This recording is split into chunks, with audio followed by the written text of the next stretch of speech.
Bonjour, à nouveau bonjour. Bastet, la chamane stellaire. Non, j'ai fait ma vidéo, chérie. Je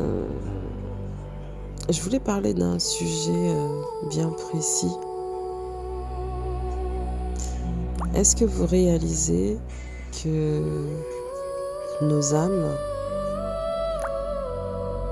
ont impérativement besoin d'être nourries par l'amour, la paix, la tendresse, et non par le charnel? Car le charnel reste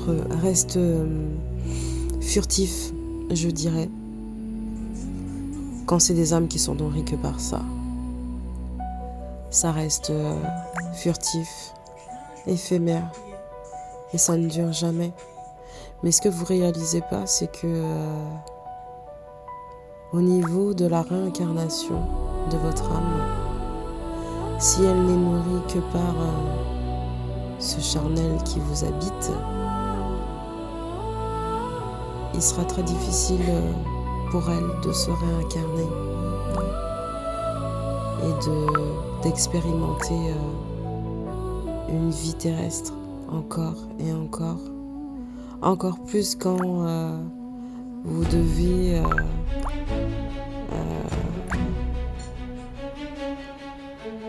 encore plus quand vous avez des enfants ou que vous voulez en avoir.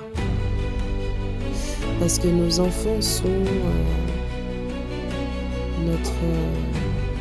ils sont connectés à nous, à la conception forcément, et des deux parents. Et si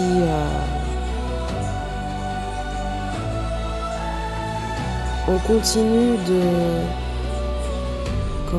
de faire abstraction sur le fait que nous sommes sur cette vie terrestre pour expérimenter une vie humaine, spirituellement parlant, dans l'amour, retrouver cet amour.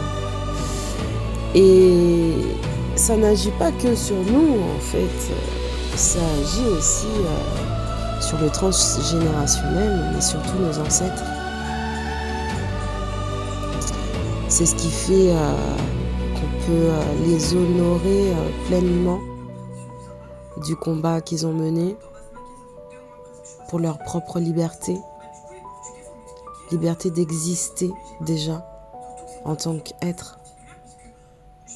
Aujourd'hui, certaines âmes, je dirais, continuent de nourrir ces traumas liés à tout ce qui est de l'ordre du ce côté exotique qu'on peut faire jaillir chez certains et certaines, alors que nous ne sommes pas que ça, des êtres tropicaux. Nous sommes des êtres à part entière, avec une âme, un cerveau, un cœur, un esprit, une part divine, notre souveraineté, les enfants du soleil. Redorons cette image, mais pas que pour nous en fait, car nous sommes tous connectés. Il y a des connexions qui sont plus profondes que d'autres. Il y a des connexions qui sont plus furtives que d'autres. Et il y en a qui sont très brèves. Mais les plus profondes, ancrées en nous, qui nous permettent justement de s'élever ensemble. Retrouvons cet amour, cette douceur qui nous a manqué en tant qu'enfants et qu'on doit retrouver en tant qu'adulte. Et retrouver cette part de de nous, c'est guérir notre enfant intérieur. Cet enfant qui a manqué tellement de choses de part et d'autre. Moi, personnellement, je ne veux pas que mes enfants vivent certains passages de ma vie que j'ai vécu. D'autant plus que, malgré le fait d'avoir été malmenée, enfin je dirais non, j'ai laissé les personnes me malmener. Ouais.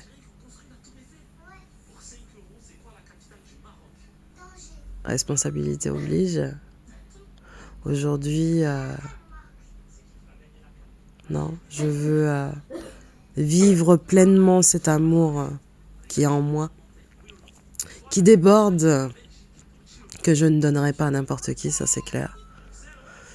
Ouais, c'est un don de soi, ou quand je sens qu'il y a de la réciprocité, qu'il y a de l'équité.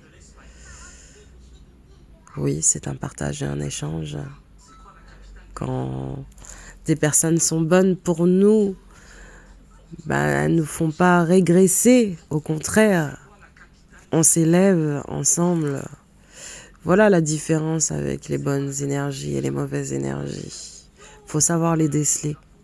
Quand quelqu'un est bon pour nous, et ça je l'ai expérimenté en fin d'année, c'est quelqu'un qui disait qu'il était très positif. Il me boostait, c'est vrai, m'encourageait. Mais au final, j'ai fini par perdre énormément de poids. J'aurais pu atterrir à l'hôpital. Mais tant mieux, je me suis relevée. J'ai su ne pas m'enchaîner dans une illusion. Ce côté éphémère, m'enchaîner à nouveau et répéter des schémas toxiques. Oh non. Cette ère est finie.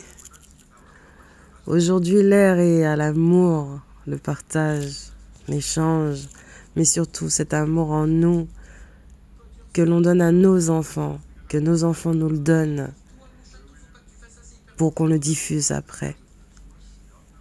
Mais la priorité, c'est nous, en nous. Yakui! Bel après-midi à vous.